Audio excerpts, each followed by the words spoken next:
Mangga-mangga dilanjut. Baik, Bismillahirrahmanirrahim. Assalamualaikum warahmatullahi wabarakatuh. Alhamdulillah. Waalaikumsalam warahmatullah. Alhamdulillahilladzi arsala rasulahu bil huda wa dinil haq liyudhhiru ala dini kullihi wa kafa billahi syahida. Asyhadu an la ilaha illallah wa asyhadu anna Muhammadan abduhu wa rasuluh. Allahumma shalli ala sayyidina Muhammad wa ala alihi wa sahbihi ajmain, amma ba'du.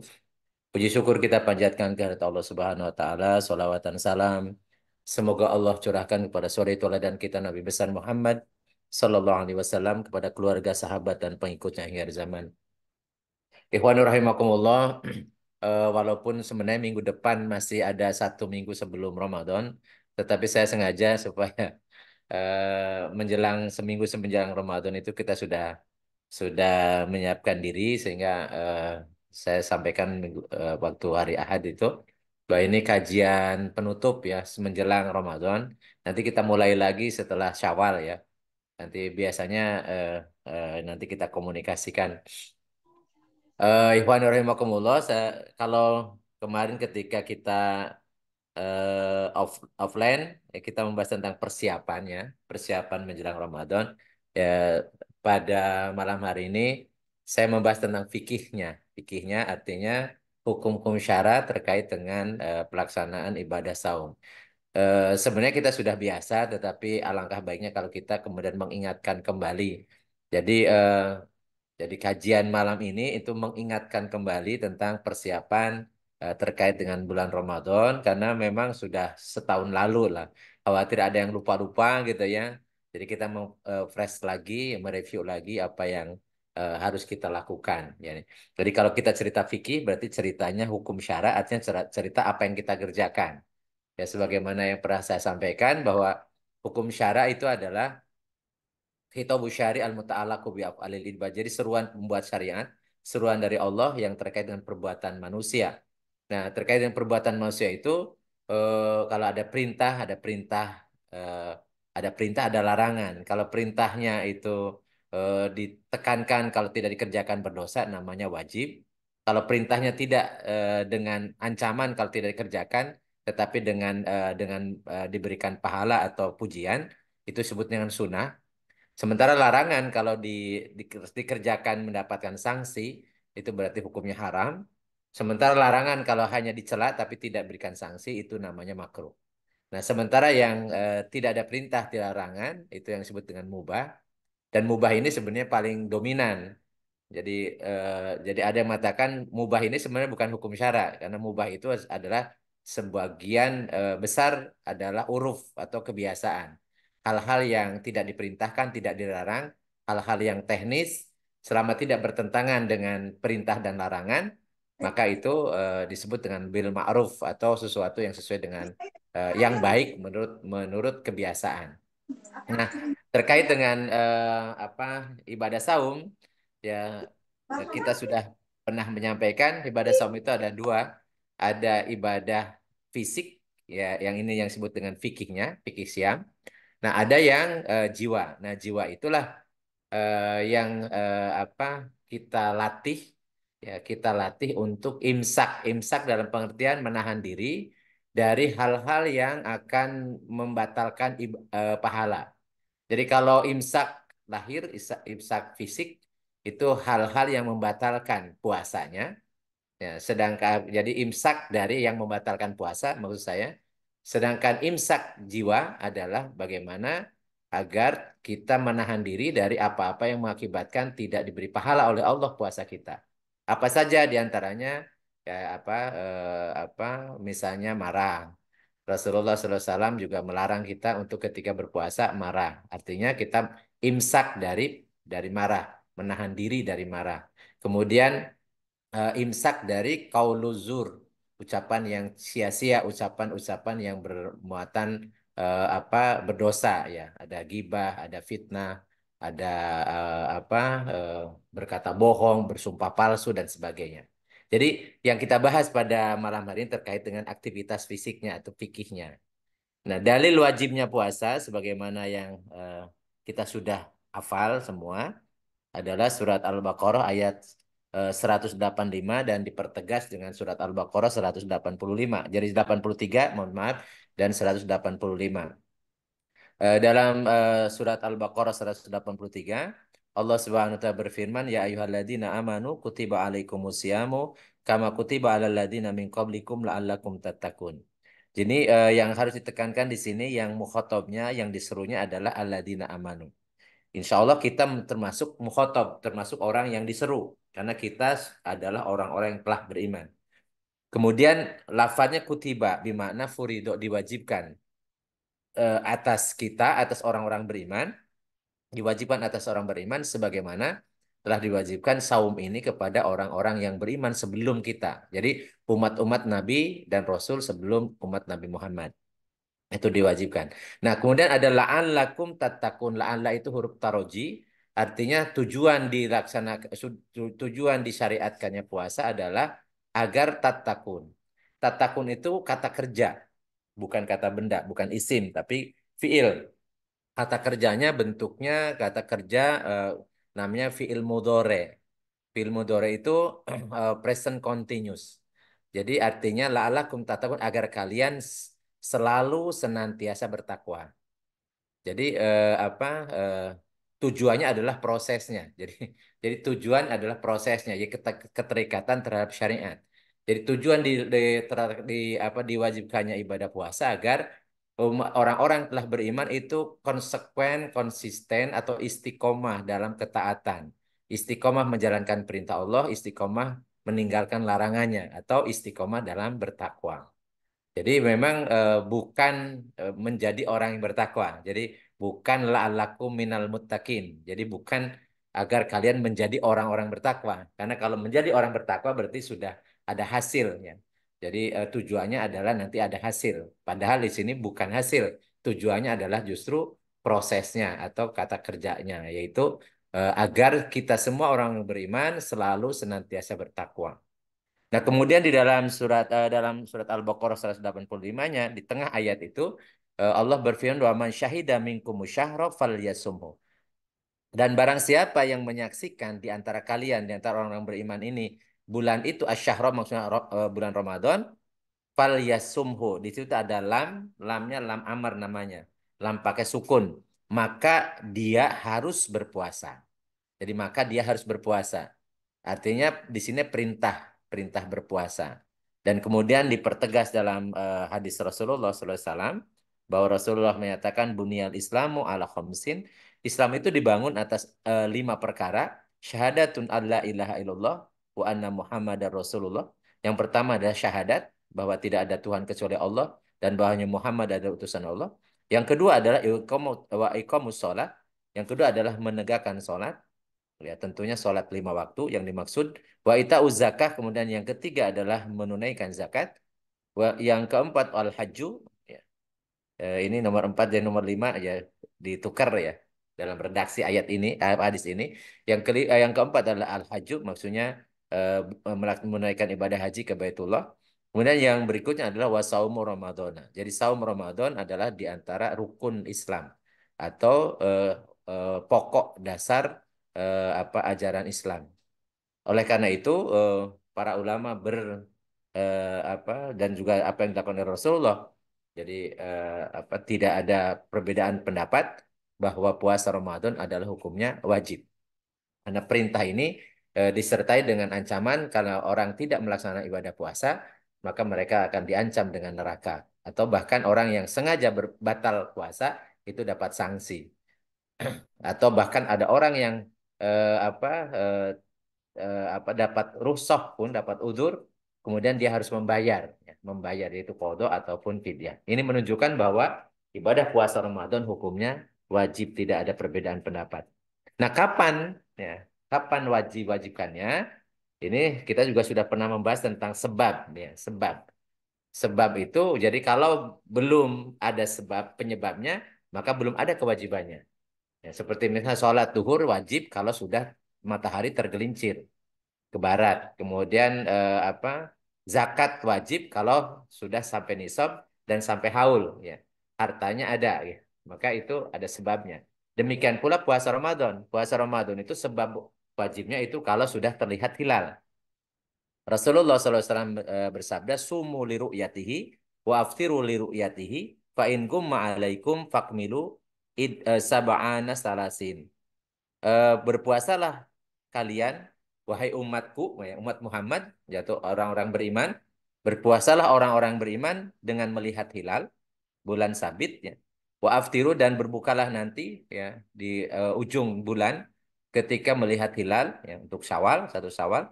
Dan apabila tertutup di pandangan kalian, maka genapkan jumlah bulan Sya'ban itu 30 hari.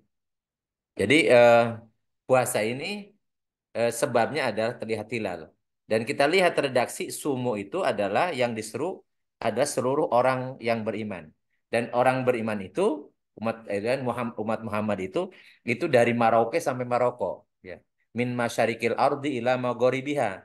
Jadi dari ujung timur sampai ujung barat. Jadi Maroke ke Maroko. Maroko itu sebut Maghrib, ya. Jadi dari Masyrik ilal Maghrib. Ya, sebenarnya yang disuruh melihat hilal itu di mana saja berada umat Muhammad yang berada di bentangan dari mulai Masyrik sampai ke Maghrib. Ya. Ya. Hanya saja di kita ini karena terikat dengan nasionalisme. Ini yang sebenarnya kenapa terjadi perbedaan pendapat karena ada nasionalisme. Padahal umat Muhammad itu mestinya tidak boleh disekat-sekat berdasarkan nasionalisme masing-masing. Karena hukum syari ini berlaku untuk seluruh umat Muhammad dan umat Muhammad itu di seluruh penjuru dunia. Jadi karena Islam itu rahmatan lil alamin atau Rasulullah itu diutus untuk seluruh umat manusia.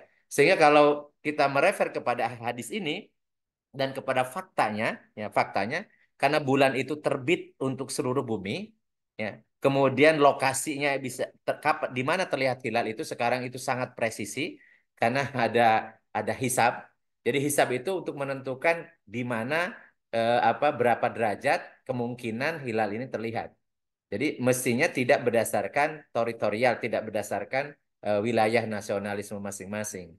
Sehingga harusnya ayat-ayat Tanziliyah dan Kauniyah ini akan sama, akan selaras, sehingga mestinya akan pada hari yang sama, ya, pada waktu yang sama, ya. Tapi karena masing-masing ada tim hisabnya, yang walaupun belum terlihat dipaksa melihat karena nggak mungkin kelihatan, ya, dan kemudian langsung diumumkan. Padahal harusnya menunggu sampai ada di antara umat Muhammad ini yang melihat. Kalau sudah dipastikan melihat, maka berpuasa di seluruh umat Muhammad di seluruh penjuru dunia. Tentunya kita biasanya lebih dulu karena kita di tempatnya di timur daripada orang-orang yang ada di barat yang misalnya dari wilayah Timur Tengah atau wilayah Afrika, mestinya kita duluan puasanya karena pada hari yang sama harusnya. Tetapi itu yang terjadi, ya. Pasti nanti akan terjadi perbedaan pendapat dan sekarang pun sudah diumumkan Muhammadiyah itu karena ada wujudul hilal ya hari Senin tanggal 11 puasanya. Sementara pemerintah katanya digenapkan Sa'bannya 30 hari sehingga hari Selasa tanggal 12-nya, ya. Kalau saya biasa nunggu di mana umat Muhammad ada yang melihat. Ketika ada yang melihat, maka saya terikat dengan penglihatan salah seorang di antara umat Muhammad ini dimanapun mereka berada. Jadi rukyatnya rukyat global, ya. Dan ini perbedaan pendapat ini, mohon maaf tidak usah diperdebatkan karena memang memang ya kita bukan pada posisi yang untuk kemudian mengambil keputusan. Tetapi hendaklah kita kemudian bisa menjalankan sesuai dengan apa yang kita yakini. Jadi ini sebab wajibnya Ibu yang puasa itu. tadi, emaknya si Abel, memang dia mengambil kerudung Nah, dia, udah bayar nah, kontan, kemudian udah ngomong, weh. Kemudian yang berikutnya ya kita membahas tentang apa hukum-hukum wadi. Jadi ini sebab diwajibkan puasa adalah ru'yatul hilal. Kemudian hukum wadi berikutnya adalah tentang rukun, ya, tentang rukun tentang apa syarat dan rukun. Jadi puasa itu sebenarnya ada yang mengatakan ada syaratnya, ada yang hanya rukunnya saja. Ya, termasuk niat ini ada yang niat itu memasukkannya ke syarat, ada yang memasukkannya ke rukun, ya. Jadi eh, terlepas dari perbedaan pendapat ini, tapi intinya puasa itu sebenarnya simpel sekali rukunnya.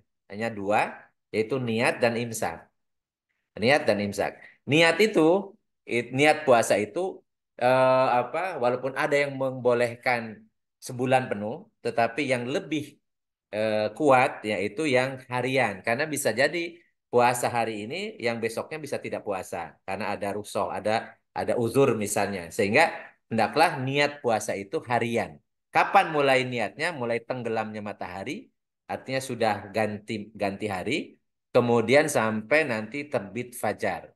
Maka ada yang mengatakan niat puasa itu adalah bagian dari syarat ya, karena di luar pelaksanaannya.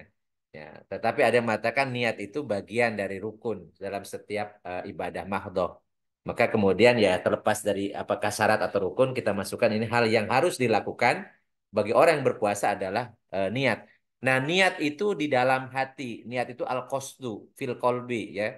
Jadi kalau ataupun tidak ditalafudkan, tidak dilafatkan, ya tidak mengapa kalau dia memang menyengaja ketika dia makan sahur misalnya, ketika dia kemudian sholat taraweh, kemudian dia makan sahur, berarti memang dia bermaksud besok puasa. Sehingga dengan itu pun dianggap sebagai niat. Tetapi kalau kita mengikuti mazhab Syafi'i, maka lebih hati-hati. Jadi ada talafudun niat, jadi melafadkan niatnya. Itu dengan berbunyi nawaitu sauma godin an ada ifar di syahri Ramadana hadis sanati lillahi ta'ala.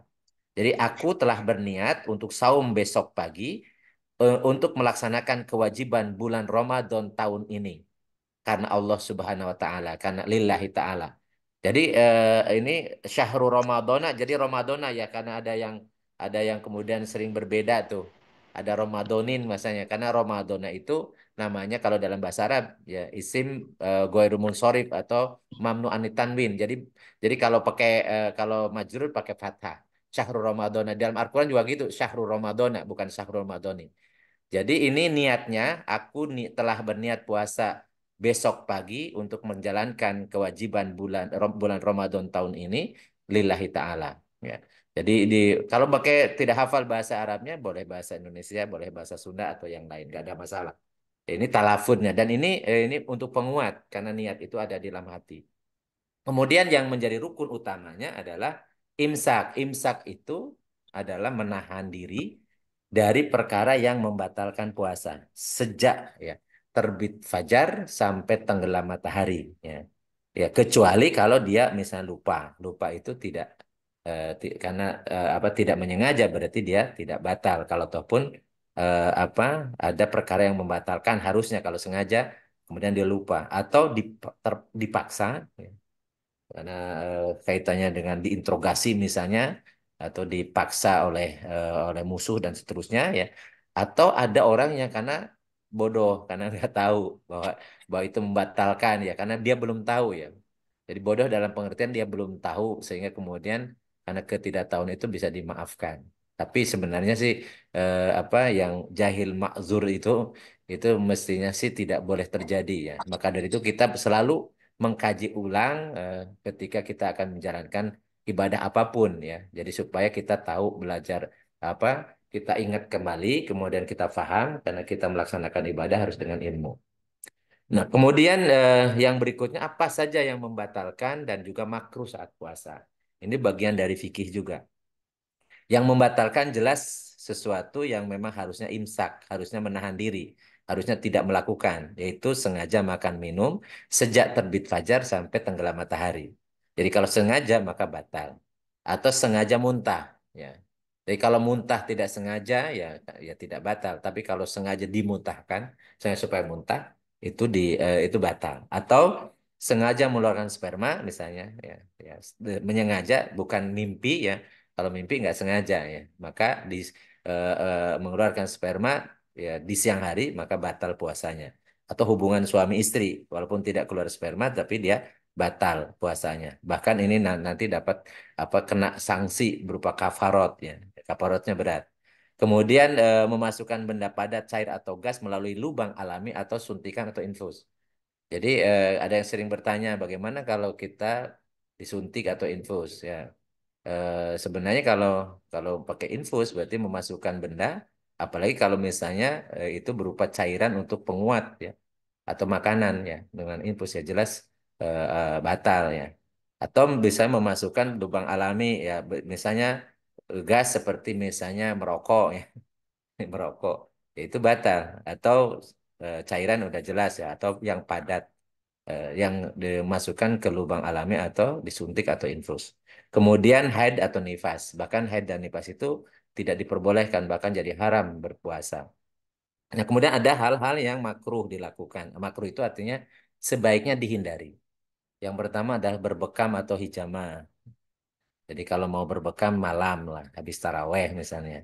Kalau siang ini makruh, walaupun tidak membatalkan, tapi sebaiknya ditinggalkan karena bisa lemes ya.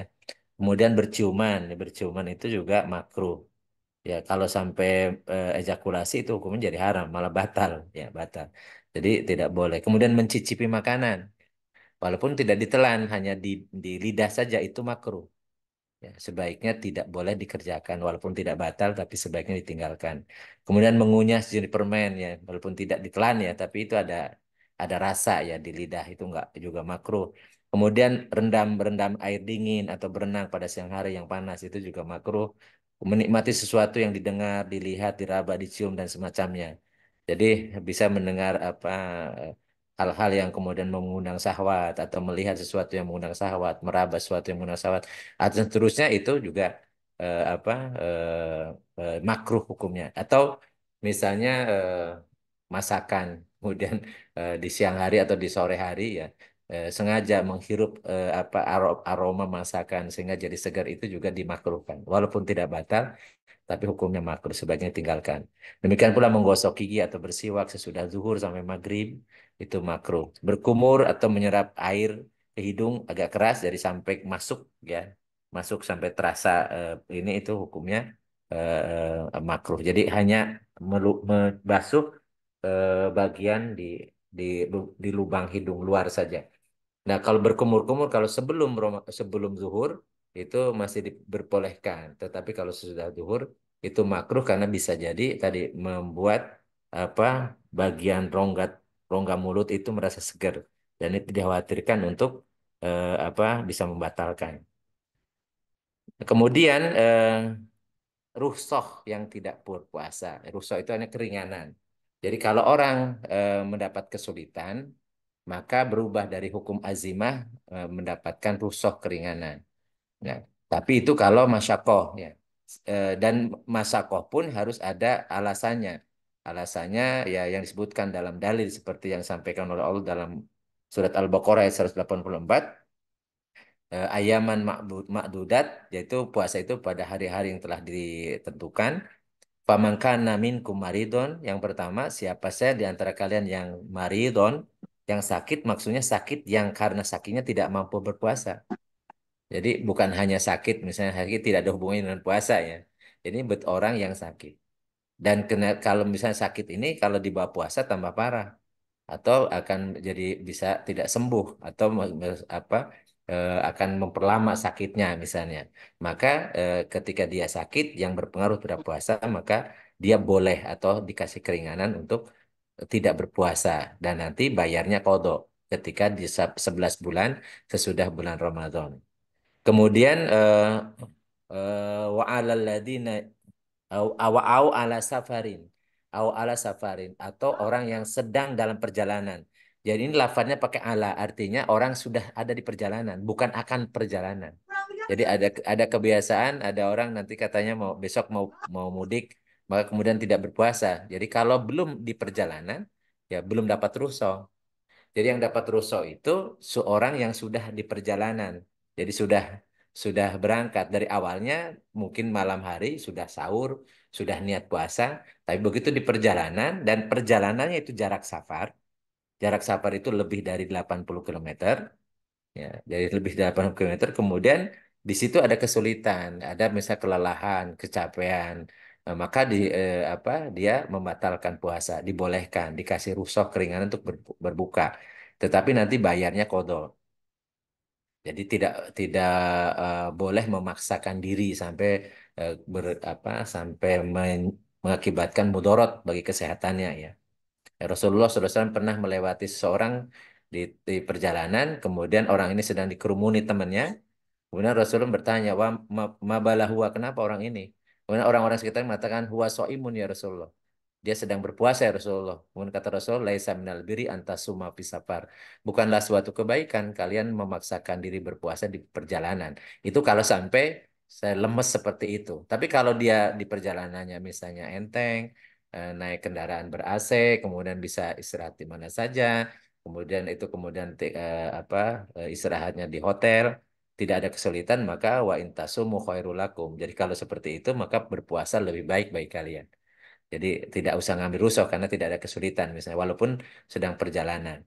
Kemudian yang orang wa alal ladina yutikunahu. Jadi bagi orang yang alladzina yutikunahu maksudnya la yutikunahu. Jadi orang yang tidak sanggup berpuasa. Orang yang tidak sanggup lagi berpuasa misalnya karena sudah tua renta atau yang sakit tidak sembuh-sembuh ya. Maka ini dapat rukhsah tidak berpuasa tetapi nanti bayarnya berupa fidyah. Ya, berupa fidyah bukan kodo karena tidak tidak mungkin kodo karena dia sudah tidak sanggup ya sudah tua. Nah, kemudian yang keempat orang sedang hamil dan atau menyusui ini berdasarkan hadis Rasulullah SAW. Jadi dia nanti mengkodo di luar bulan Ramadan di 11 bulan berikutnya.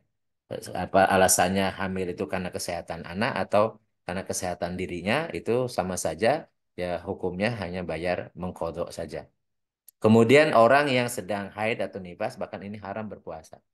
Ya, dan dia nanti bayar dengan mengkodok di luar bulan Ramadan kalau sudah bersih. Nah, ini kaitan dengan rukhsah keringanan orang yang tidak orang yang boleh berbuka ketika bulan Ramadan. Kemudian hal-hal yang disunahkan dalam puasa Ramadan. Dan ini harus dibiasakan oleh kita. Yang pertama adalah takjil. Takjil itu menyegerakan berbuka puasa. Jadi kalau melambat-lambatkan buka malah makruh. Jadi justru kalau ingin dapat pahala kita takjil menyegerakan berbuka. Bukan harus kemudian makan besar enggak, tetapi membatalkan ya, membatalkan puasa. Ya, membatalkan puasa sunahnya dengan apa? Berbuka itu dengan kurma dan hitungannya ganjil. Kalau tidak ada kurma maka disunahkan dengan air putih. Jadi apa cepat berbuka mungkin sebelum melaksanakan sholat maghrib, kemudian dengan kurma atau dengan air putih, maka dia akan mendapatkan pahala tambahan berupa ibadah sunnah. Kemudian makan sahur juga disunahkan. Ya, kata Rasulullah, tasaharu fa inna fi sahur barokah. Makan sahurlah kalian maka dalam sahur itu ada berkah. Jadi jangan kemudian karena kuat merasa kuat nggak usah sahur gitu. Justru kita dapat tenaga, dapat energi sekaligus juga dapat pahala ya karena mau makan sahur itu disunahkan. Dan kemudian sahur itu hendaklah diakhirkan. Jadi mengakhirkan makan sahur jadi jangan makan sahur habis taraweh misalnya makan sahur enggak. Jadi mungkin sekitar jam 4 atau setengah 4 gitu ya. Sehingga kita tumaninah dan kemudian masih segar ketika kita melaksanakan sholat subuh ya badan kita masih segar ya. Maka ini disunahkan. Jadi makan sahur mengakhirkan makan sahur itu disunahkan dapat pahala tambahan. Kemudian membaca doa saat berbuka ya. Insya Allah doanya sudah hafal ya. Kalau tidak kita bisa cek lagi ya. Jadi Allahumma laka sumtu wa bika amantu wa ala rizkika aftartu dhahabad dama wa ke uruku birahmatika ya arhamar rahimin. Atau yang pendek ya. Pendek Alhamdulillahirabbil alamin atau makan doa makan Allahumma barik lana fima razaqtana wa qina adzabannar. Boleh ya, boleh. Intinya berdoa. Ya. Kalau hafal dengan doa yang diajarkan Rasulullah, kalau tidak hafal pakai bahasa kita, nggak ada masalah karena doa itu permohonan dari seorang hamba kepada Allah dan Allah Maha tahu apa yang kita bicarakan atau apa yang kita mohonkan. Kemudian memberi makan berbuka pada orang yang berpuasa. Jadi ini juga ibadah yang ditekankan di bulan Ramadan. Kemudian mandi janabat sebelum terbit fajar bagi orang yang junub di malam harinya. Jadi disunahkan seperti itu sehingga ya kenapa? Karena nanti kalau kita kemudian subuh ya subuh sudah siap ya. Jadi sebelum terbit fajar kita sudah suci dari hadas besar ya. Nanti kemudian suci dari hadas kecil. Kemudian mandi setiap malam di bulan Ramadan itu juga disunahkan. Ya, bagi yang kuat lah. Ya kalau yang nggak kuat ya boleh apa di pagi hari ya dengan kedinginan ya. Kemudian melaksanakan sholat tarawih dan witir. Nah, nanti kita akan bahas sedikit tentang tarawih, tentang witir, tentang tahajudnya. Kemudian memperbaca baca Al-Quran dan dengan tadabur. Tadabur artinya mengkaji, mendalami ya dari depan sampai belakang. Jadi tadabur itu dari depan ke belakang sampai dubur ya. Jadi artinya yang kita sebut dengan biasanya tadarus. Tadarus itu sebenarnya mengkaji. Ya, kalau yang biasa dilakukan sebenarnya itu apa kiroah saja. Jadi membaca bareng-bareng kemudian dari awal sampai sampai akhir. Jadi belum sebagian besar di kita ini belum tadarus, belum tadabur. Karena tadarus tadabur itu apa lebih lebih lebih mendalam, lebih serius ya dari ketimbang membaca saja. Tetapi jangan khawatir, membaca Al-Quran di bulan Ramadan itu pahalanya luar biasa. Apalagi kalau kita tadarus mengkaji atau apalagi tadabur. Jadi mengkajinya dari depan sampai belakang. Itu luar biasa. Kalau bisa sampai hatam ya. Kemudian memperbanyak amalan sunnah dan amal-amal soleh, menolong orang, membantu orang, bersedekah dan seterusnya.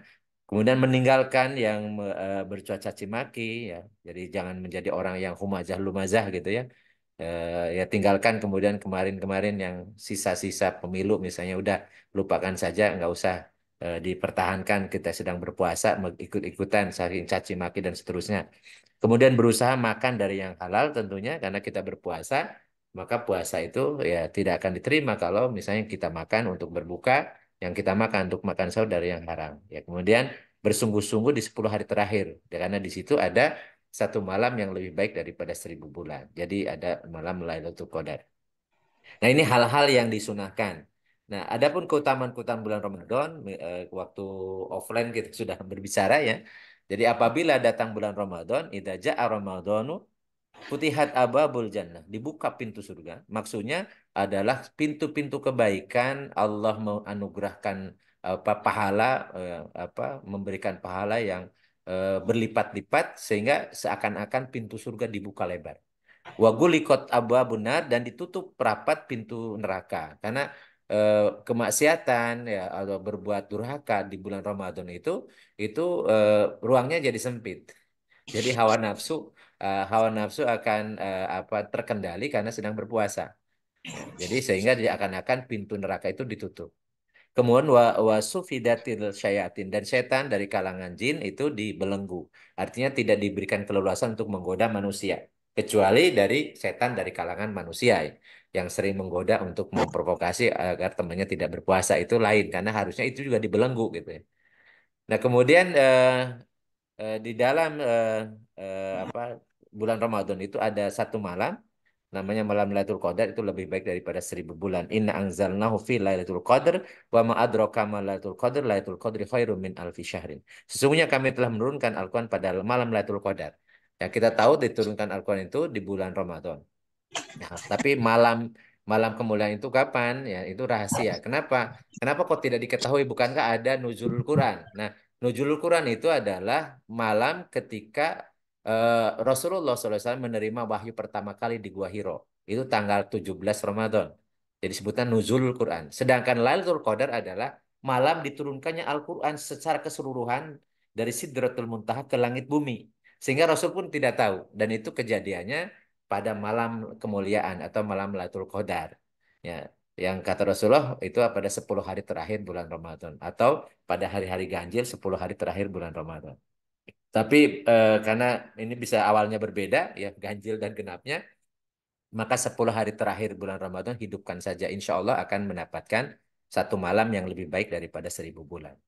Kemudian Rasulullah SAW mengatakan salah satu laturadu dakwatuhum asyamu hatta yuftira wal imamul adilu wa da'watul madlum. Ada 3 orang yang doanya tidak akan tertolak. Doanya akan dikabulkan oleh Allah. Yang pertama adalah orang yang sedang berpuasa sampai berbuka. Jadi orang-orang sedang berpuasa itu doanya makbul, doanya diijabah. Ya, jadi apa? Maka banyak-banyak berdoa ketika kita berpuasa. Ya, maka semua doanya itu akan diijabah oleh Allah. Kemudian pemimpin yang adil, jadi pemimpin yang amanah, yang menerapkan hukum Allah, yang berlaku adil, amanah kepada apa rakyatnya, maka itu dia akan apa doanya akan diijabah. Kemudian doa orang dizolimi. Ya. Jadi makanya hati-hati atas terhadap doanya orang-orang yang terdolimi. Makanya kita tidak boleh berlaku zolim. Karena nanti doanya, doa yang terdolimi itu langsung akan menembus langit, tidak ada hijab lagi. Nah kemudian Iwan rahimakumullah terkait dengan sholat taraweh. Ini mengingatkan kembali saja sholat tarawih itu sebenarnya asal katanya dari kata tarwiyah, tarwihatun. Tarwihatun artinya waktu sesaat untuk istirahat. Jadi sebenarnya sih mestinya santai ya. Dan Rasulullah mengatakan man qoma ramadhana imanan wa ihtisaban ghufirallahu ma taqaddama min dzanbi. Siapa yang qiyamul lail atau siapa yang sholat malam, dan sholat malam itu ada dua. Ya, bahkan ada tiga ya, sholat malam itu ada tiga jenis. Nanti kita bahas satu-satu. Yang pertama adalah sholat tarawih, sholat tahajud. Sholat tahajud ini adalah sholat malam yang berlaku di setiap malam, baik bulan Ramadan atau di luar bulan Ramadan. Dan itu waktunya setelah tengah malam atau setelah tidur. Ya, setelah tidur itu sholat namanya sholat tahajud. Apa Rasulullah SAW atau Allah Subhanahu Wa Taala berfirman, wa minal laili fatahajjad bihi nafilatal lak. Jadi ini dalilnya adalah Al-Qur'an dan di antara malam ya di sebagian malam tahajudlah kalian sebagai ibadah tambahan. Ya kemudian dan itu rokaatnya ya dua, empat, enam, delapan. Jadi delapan. Jadi maksimal sholat tahajud itu 8 rokaat. Minimalnya 2 rokaat. Nah kemudian ada sholat malam yang berikutnya adalah sholat witir. Sholat witir. Sholat witir itu bisa sesudah taraweh, bisa kalau di luar bulan Ramadan, bisa sesudah sholat isya atau nanti sesudah sholat tahajud. Ya, sebelum terbit fajar. Nah, nah khusus sholat taraweh ini sholat malam tambahan khusus bulan Ramadan saja. Sehingga dalilnya itu bukan dalil tentang sholat tahajud. Jadi terpisah. Jadi sholat taraweh ini punya dalil tersendiri. Ya, yang dimana rokaatnya itu ternyata berbeda pendapat. Ya, beda pendapat. Perbedaan pendapat itu menunjukkan bahwa memang di situ ada zon, ada ada kemungkinan bisa khilafiyah ya. Jadi sebagian misalnya dari mazhab Hanafi mengatakan sholat taraweh itu 8 rakaat sama dengan sholat tahajud. Sementara mazhab Maliki ada kebagi dua tuh imam-imamnya. Ya, ada yang 8, ada yang 20.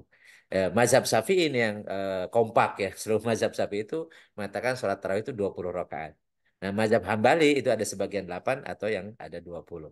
Jadi contohnya misalnya Imam Ad-Dardiri dari mazhab Maliki beliau mengatakan wa tarawihu bi ramadhana wa hiya isyruna rakaatan ba'da sholatil isya yusallimu min kulli raka'ataini ghairul asyaf'i wal witri. Jadi sholat tarawih itu di bulan Ramadan itu jumlahnya adalah 20 rakaat sesudah sholat isya dan salat salam setiap 2 rakaat. Ya. Jadi selain yang apa witirnya, jadi di luar witir, jadi 20 rakaat di luar witir. Itu menurut Imam Maliki. Ada sebagian ya, ada sebagian mengatakan 8. Kemudian dari Imam Nawawi misalnya dari mazhab Syafi'i, beliau mengatakan madhabuna annaha isyruna rakaatan bi asri taslimatin goiril witri. Beliau Imam Nawawi mengatakan madhab kami yaitu madhab Syafi'i mengatakan bahwa ibadah sholat tarawih itu 20 rakaat ya, apa bi asri taslimat dengan 10 kali salam. Jadi 10 kali berarti 2 rakaat, setiap 2 rakaat salam. Selain witir ya. Kemudian Imam Ibnu Qudamah dari mazhab Hambali mengatakan wa qiyamu syahri ramadhana isyruna rakaatan ya yakni salatul tarawih wa hiya sunnatun muakkadatun wa alu man sannahu Rasulullah. Jadi qiyamul syahrul Ramadan jadi salat malam bulan Ramadan itu ada 20 rakaat yaitu sholat taraweh dan itu sunnah muakkadah, sunnah yang ditekankan. Dan yang pertama ya apa melakukannya adalah Rasulullah SAW. Atau sebagian ulama dari Nabi mengatakan inna qiyama ramadhana sunnatun ihda asyrata rakaatan bil witri fi jama'atin fa'ala fa'alahu sallallahu alaihi wasallam summa tarakahu li udrin. Sesungguhnya sholat di malam bulan Ramadan itu sunnah yaitu jumlahnya 11 rakaat dengan witir. Jadi maksudnya 8 tambah 3 ya. Dalam bentuk jamaah yang dilakukan oleh Rasulullah SAW kemudian Rasulullah meninggalkannya karena uzur. Ya, beliau ketika apa tidak ditunggu tidak keluar khawatir diwajibkan kepada umatnya. Wa dhahirun kalamil masyayikh anna sunnatu isyruna. Walaupun ulama dari mazhab ini mengatakan ya di antara syekh-syekh kami juga mengatakan 20 rakaat. Artinya memang ada yang mengatakan 8, ada yang mengatakan 20. Nah, kalau pertanyaan mana yang benar, semuanya benar. Yang tidak benar itu yang tidak mengerjakan. Tapi kerjanya cuman hanya berdebat tentang jumlah rakaat ya. Jadi eh, dulu Umar bin Khattab ketika mempersatukan apa umat di Masjid Nabawi, kemudian beliau menjadi imam, itu jumlahnya 20. Tapi kemudian cucu beliau Umar bin Abdul Aziz kemudian karena terlihat kelelahan ya, karena lama ya sholatnya lama ya, maka kemudian 8 rakaat disamakan dengan sholat tahajud dan sehingga karena ini ibadah sunnah maka yang akan dinilai adalah kehusuannya, kemudian apa dia kerjakan ikhlas karena Allah dan kehusuannya. Jadi tentang jumlahnya ya dari dulu sampai sekarang juga di situ hilafiyah. Bahkan ulama-ulama besar, imam mazhab juga berbeda pendapat. Kemudian yang jangan jangan kita lupakan sholat tahajud karena di luar bulan Ramadan pun sholat tahajud itu sunnah muakkadah, apalagi di bulan Ramadan karena di bulan Ramadan itu amalan sunnah dinilai sebagai amalan wajib. Jadi sayang kalau seandainya di bulan Ramadan kita tidak sholat tahajud. Jadi kalau sholat tarawih itu bisa dikerjakan sebelum tidur atau sesudah tidur, ya. Tapi kalau sholat tahajud itu sudah tidur. Jadi nanti kalau kita sudah sholat tarawih, kemudian dilanjut witir, ya witir, karena witir itu penutup sholat malam sebelum tidur atau sholat malam sesudah tidur. Nah nanti ketika bangun sholat tahajud tidak usah witir lagi karena satu malam tidak boleh ada dua witir karena jadi genap gitu ya. Dan kemudian Rasulullah juga apa ketika sholat tahajud itu ya ini sebenarnya hadis ini terkait dengan sholat tahajud ya walaupun ada yang menjadikan dalil tentang sholat taraweh. Jadi Aisyah mengatakan makana Rasulullah SAW yazidu fi Ramadan wala fi ghairihi ala ihda asyrata rakaatan yusolli arba'a rakaatin fala tas'al an husnihinna wa tulihinna summa yusolli arba'an fala tas'alu an husnihinna wa tulihinna summa yusolli salasan. Rawahul Bukhari. Jadi tidaklah Rasulullah SAW menambah ya baik di bulan Ramadan atau di luar bulan Ramadan lebih dari 11 rakaat. Ya, beliau sholat 4 rakaat maka janganlah kamu tanyakan tentang bagus dan lamanya.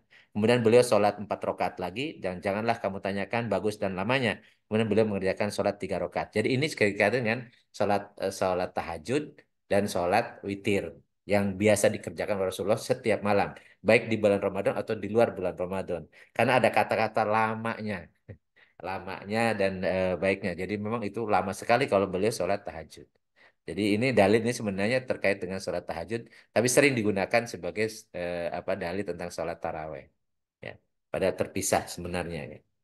Nah, kemudian sholat witir ini yang saya katakan tadi, innallaha zadakum sholatan fahafidu alaiha wahyal witri. Jadi sesungguhnya Allah telah menambah untuk kalian satu sholat. Maka jagalah sholat itu. Ya, sholat itu adalah witir. Berusaha ya. Ij'alu akhir sholatikum bilaili witron. Rasul mengatakan, jadikanlah akhir sholat kalian di malam hari dengan witir. Ya, mutafaq alaih. Jadi akhir sholat malam sebelum tidur, yaitu sudah isya, atau kemudian taraweh, sesudah taraweh, kemudian tutup dengan witir. Atau kalau belum ditutup ketika sebelum tidur, maka ketika bangun sholat tahajud, maka tutup dengan witir. Tapi tidak boleh dua kali witir dalam satu malam. Jadi terserah. Ya, ketika ditanya Umar bin Khattab, ya kata Rasulullah, kapan kau sholat witir? Kata Umar, aku sesudah sholat tahajud. Ya, karena aku yakin nanti bangun. Ketika ditanya kepada Abu Bakar As-Siddiq, kapan kau sholat witir? Aku sholat witir sesudah sholat isya. Jadi sebelum tidur. Karena khawatir aku tidak bangun malamnya untuk sholat tahajud. Jadi boleh ya pilihan itu ada contohnya. Kemudian witir itu adalah hak ala kulli muslimin. Faman ahabba ayyutira bi khamsi falyaf'al. Waman ahabba ayyutira bi salasin falyaf'al. Waman ahabba ayyutira bi wahidatin falyaf'al. Jadi sholat witir itu apa hak disebutnya hak, bukan wajib sebenarnya itu terjemahnya salah. Hak ya terserah gitu, pilihan maksudnya pilihan bagi setiap muslim itu. Siapa yang suka mengerjakannya apa 5 rakaat maka kerjakanlah. Siapa yang sukanya cuma 3 saja kerjakanlah. Siapa yang bahkan cuma satu saja, silahkan kerjakan. Jadi apa ini yang penting ganjil. Bisa satu, bisa tiga, bisa lima, bisa tujuh, bisa sembilan, bisa 11. Walaupun apa dalam hadis ini ya lima, tiga atau satu. Jadi tidak usah diperdebatkan. Jadi mana yang bisa kita mampu istiqomah, maka kerjakan. Kemudian yang amalan yang juga yang tidak kalah pahalanya luar biasa adalah membaca Al-Quran. Rasulullah mengatakan man qara'a harfan min kitabillah falahu bihi hasanatun wal hasanatu bi asyri amsalihha. La aqulu alif lam mim harfun walakin alif harfun lam harfun mim harfun. Jadi siapa yang membaca satu huruf saja dari kitab Al-Quran, maka dia akan mendapatkan satu kebaikan, sedangkan satu kebaikan akan dilipat gandakan pahalanya 10 kali lipat.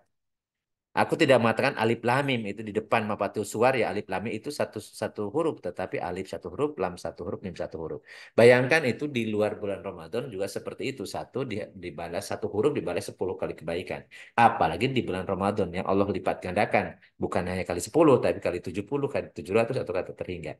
Maka dari itu membaca Al-Quran di bulan Ramadan hanya membaca saja pun pahalanya luar biasa apalagi kalau mentadarusi atau mengkaji atau tadabur ya dari awal sampai sampai sampai hatam menghatamnya. Jadi ini kesempatan kita untuk menambah pahala yang luar biasa. Rasulullah juga mengatakan Iqra'ul Quran fa innahu ya'ti syafi'an yaumal qiyamati li sahibi. Jadi bacalah Al-Quran sebab ia akan datang memberi syafaat atau memberi pertolongan pada hari kiamat kepada orang yang membacanya atau orang yang mengamalkannya. Kemudian wa idza quri'al Quran fastami'u lahu wa ansitu la'allakum turhamun. Bagaimana kalau seandainya kita bareng-bareng kemudian kita dengerin aja. Didengarin aja. Dan memang diperintahkan dalam dalam surat Al-A'raf ayat 204, apabila dibacakan Al-Quran maka dengarkanlah dan diamlah agar kamu mendapatkan rahmat. Makanya hukum mendengarkan itu menyimak itu sama dengan membaca. Rasulullah SAW suatu hari minta kepada Ibnu Mas'ud untuk membacakan Al-Quran. Iqra alayya ya Ibnu Mas'ud. Kata Ibnu Mas'ud, Aqra'u ilaika wa anta unzila. Apakah aku harus membaca Al-Quran itu untukmu padahal akan Al-Quran diturunkan kepadamu? Tapi apa jawaban Rasul? Ini ini uhibbu an asma min ghairi. Aku sangat menyukai, sangat suka, sangat senang mendengar Al-Quran itu dari orang lain.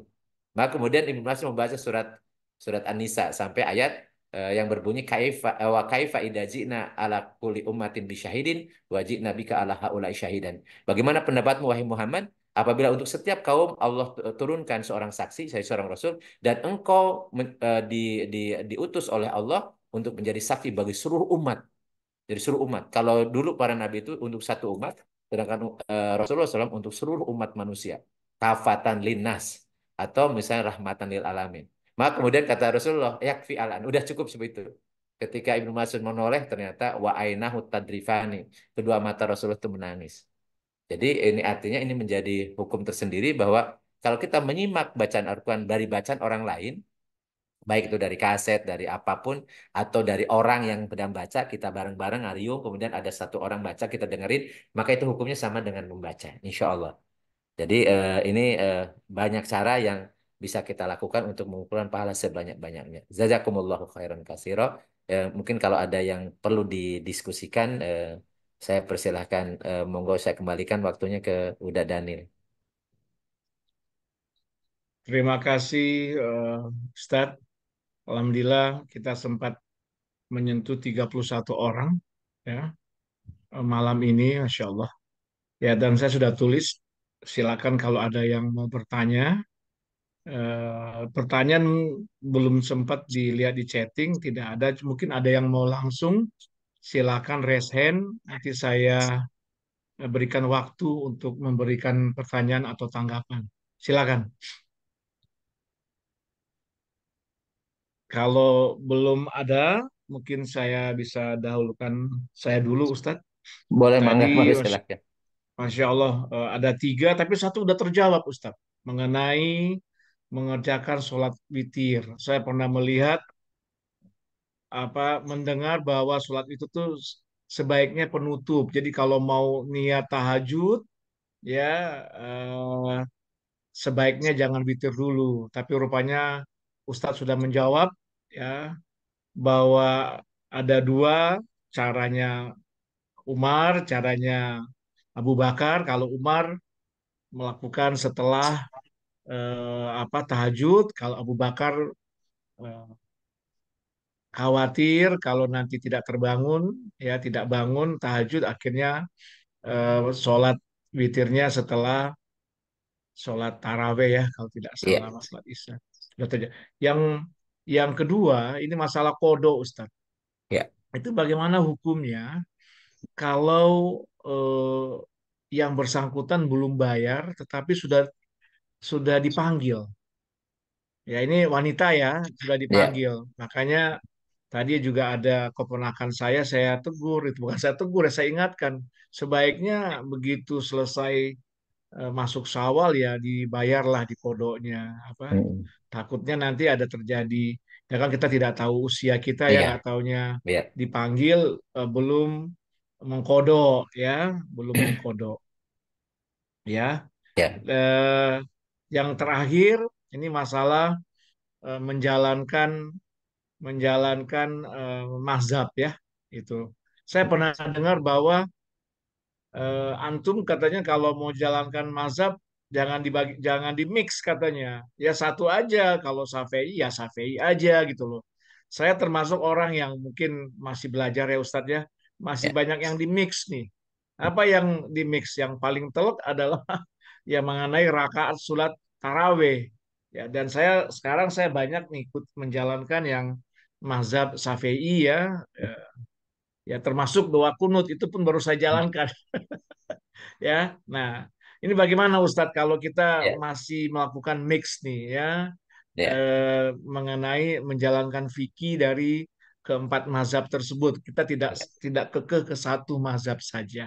Jadi dua, Ya. masalah kodok, yang kedua masalah apa mix dari mazhab yang kita jalankan. Terima kasih Ustadz. Terima Baik. kasih. Baik, udah. Assalamualaikum Baik. warahmatullahi wabarakatuh. Ya. Waalaikumsalam warahmatullahi wabarakatuh. Jadi kodo artinya apa?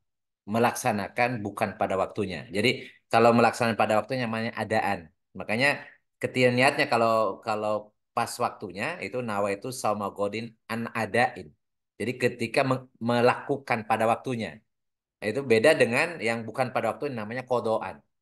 Jadi kodoan termasuk misalnya sholat. Sholat kalau misalnya pelupa, lupa atau ketiduran, begitu bangun itu kodok karena melaksanakan bukan pada waktunya. Ya. Kalau sholat itu apa tidak ada rusuh kemudian nanti dikodok. Itu kalau dengan kesengajaan ya kesengajaan. Kalau sholat itu bisa dikodok kalau dia lupa atau dia ketiduran atau sempat dia pingsan misalnya. Maka kemudian dia melaksanakannya ketika dia ingat, ketika kemudian dia siuman atau ketika dia apa terbangun ya ketika bangun ketika ingat ketika siuman itu kodok sholat. Nah kalau puasa itu memang ada alasannya ada rusoh namanya ada uzur yang dibenarkan oleh syar'i untuk kemudian dia tidak berpuasa yang tadi disebutkan gitu karena sakit dan sakitnya ini memang sakit yang mengakibatkan tidak bisa puasa atau karena dia di perjalanan perjalanannya bukan hanya perjalanan biasa tapi minimal jaraknya 80 kilometer dan ketika perjalanan itu ada kesulitan karena kata rusoh itu rusoh itu ketika ada masyakoh ya jadi ini apa kemurahan dari Allah karena Allah yuridullahu bikumul yusra Allah itu la yukallifullahu nafsan illa wus'aha. Maka ketika ada kesulitan, ketika dia masyakoh, maka diberikan rukhsah, keringanan. Jadi kalau ataupun misalnya perjalanan lebih dari 80 kilometer, tapi tidak ada kesulitan, dia tidak ada masyakoh, ya lebih baik dia mengambil hukum azimahnya. Lebih baik dia melaksanakan puasa. Itu lebih utama karena melaksanakan pada waktunya, adaan gitu ya. Ya. Tetapi kalau memang dia kesulitan, dia berat, capean dan seterusnya di perjalanan maka diberikan rukhsah keringanan untuk berpuasa. Nanti kodoan, jadi melaksanakan bukan pada waktunya. Nah, kodoknya puasa itu memang sesudah Ramadan. Nah, sesudah Ramadan itu berarti ada 11 bulan. 11 bulan. Tetapi bagaimana sikap orang beriman terhadap ini karena kodo itu berarti kan dia punya utang, punya utang. Pernah ada seorang wanita datang ke Rasulullah, ya Rasulullah, ibuku akan berangkat haji, tapi keburu meninggal. Bagaimana apakah aku harus menghajikan beliau? Apa jawab Rasul? Bagaimana pendapatmu kalau ibumu punya hutang? Apakah engkau harus membayarnya? Kata wanita ini, tentu ya Rasulullah. Maka kata Rasul, hutang kepada Allah lebih berhak lagi untuk kau tunaikan. Jadi mestinya karena ini puasa ini hutangnya kepada Allah, makanya mestinya bersegera. Bahkan ada ulama menandakan sebelum dia puasa Syawal, maka dia bayar kodok dulu. Jadi menyegerakan bayar hutang itu adalah amal afdoliyah. Jadi amal-amal yang utama, ya utama. Jadi ketika kita kemudian sudah di luar bulan Ramadan dan kita punya hutang, maka membayar hutang dulu, baru kemudian menjalankan ibadah sunnah yang lain. Termasuk puasa, misalnya puasa Senin Kemis, puasa Daud, atau puasa Abyad, atau puasa Syawal misalnya. Atau biasanya yang awal itu puasa Syawal, puasa Senin Kemis, atau puasa Abyad, atau bahkan dari puasa Daud. Jadi kalau kalau kita punya hutang, maka bayar hutang dulu karena kewajiban, atau kodok dulu itu karena kewajiban, baru kemudian kita melaksanakan yang sunnah-sunnah. Mestinya. Ya, jangan kebalik, yang sunnah dikerjakan malah yang wajibnya tidak. Ya. Jadi itu kapan? Mestinya segera mungkin, karena semakin cepat menunaikan melunasi hutang itu semakin baik. Ya. Apalagi ini hutang kepada Allah Subhanahu wa taala. Jadi walaupun ya kalau sampai bulan sekarang nih, minggu-minggu terakhir misalnya saya ini ya ya memang ya harus dibayar namanya. Lalu bagaimana sampai lewat? Balik lagi ini termasuk bagian dari dosa. Sama dengan orang mampu bayar hutang tapi kemudian dia menunda-nunda membayar hutang, bisa tercatat nanti melalaikan kewajiban. Ya. Ya, maka dari itu ya harus tobat. Harus tobat. Jadi kalau seandainya tetap harus bayar walaupun sudah lewat, misalnya nanti kodok lagi double misalnya pada ini, tapi itu bagian dari melalaikan kewajiban. Jadi itu ada hitungannya tersendiri di hadapan Allah, pertimbangan, ada pertanyaan-pertanyaan kenapa engkau lalaikan. Padahal punya udah mampu untuk melaksanakannya gitu. Jadi sebagaimana bayar hutang yang lain, bukan hanya puasa ya. Itu yang pertama. Jadi memang harus diingatkan ya. Jadi maksud ibu-ibu yang masih punya utang ya. Tapi biasanya ibu-ibu yang kalau seumur saya ini sudah tidak ada tidak datang bulan lagi ya. Sebagian besar kali ya sudah menopause sehingga ya tidak perlu kodok. Ya, kalau ataupun kodok mungkin sudah selesai karena saya tahu ini rajin-rajin puasa sunnahnya. Jadi jangan sampai puasa sunnah dikerjakan tapi yang kodoknya belum. Nah kemudian yang terkait dengan mazhab. Jadi memang gini, ada orang mengatakan kita tidak perlu bermazhab, kita tidak perlu taklid gitu. Nah, masalahnya kita ini orang awam, bukan mujtahid. Sedangkan melaksanakan hukum syarah hukumnya wajib. Jadi ada kaidah syar'i mengatakan malayatimul wajibu illa bihi fahuwa wajib. Apa-apa yang suatu kewajiban tidak bisa dikerjakan kecuali dengan apa itu, maka itu apa itu tuh wajib. Jadi kita tidak bisa melaksanakan hukum syara kalau kita tidak taklid, tidak ngikut gitu ya. Karena kita bukan mujtahid, tidak bisa kembali ke Al-Quran dan Sunnah, tidak bisa langsung memahami dalil sendiri gitu, menggali hukum dari dalil sendiri.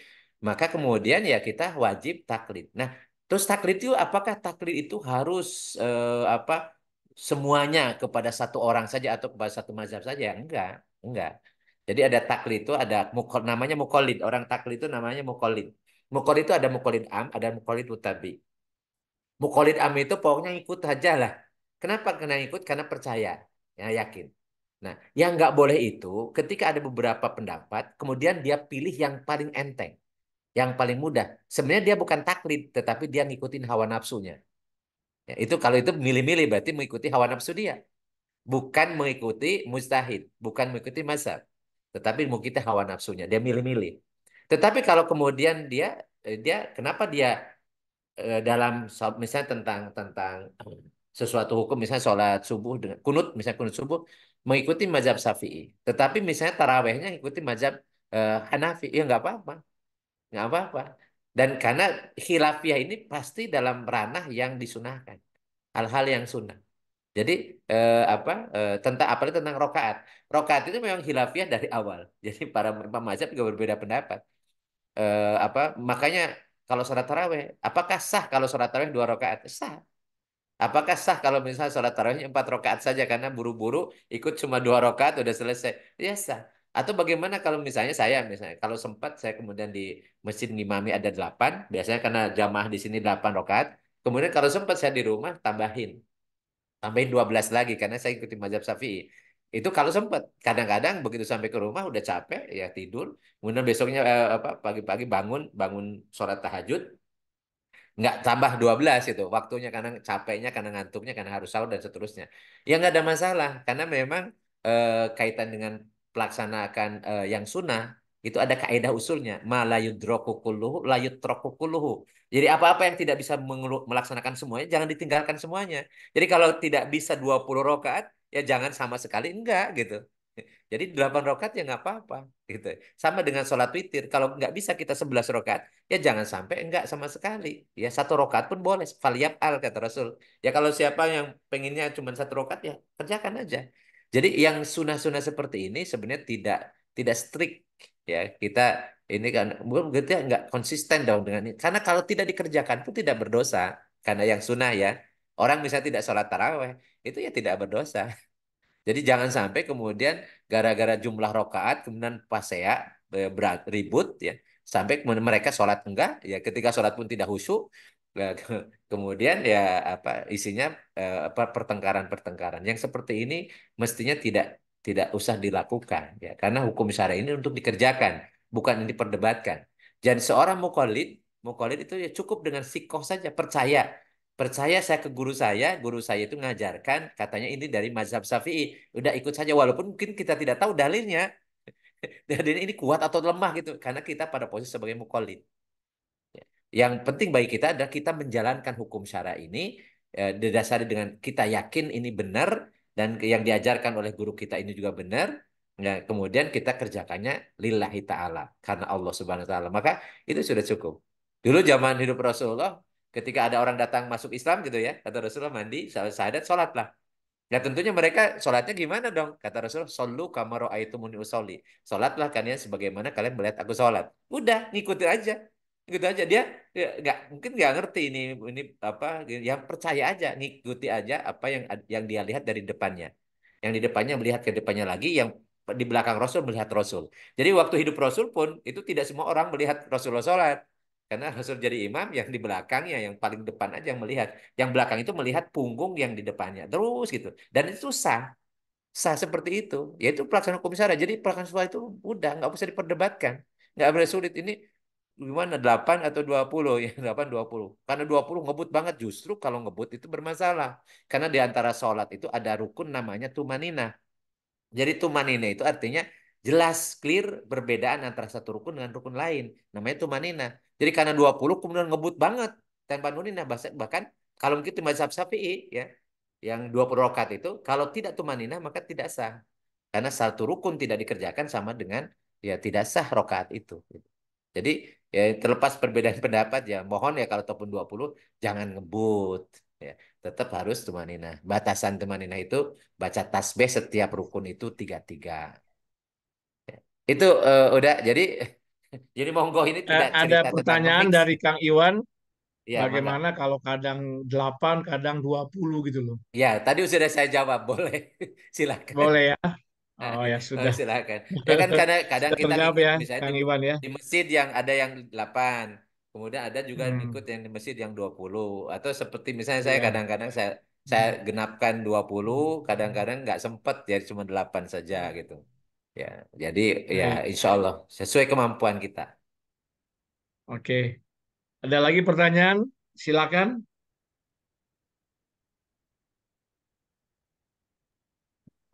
Kang Halo, Gugut. Assalamualaikum. Waalaikumsalam warahmatullahi. Oh iya Kang Gugu tadi. Ya, Silakan. Mana ini?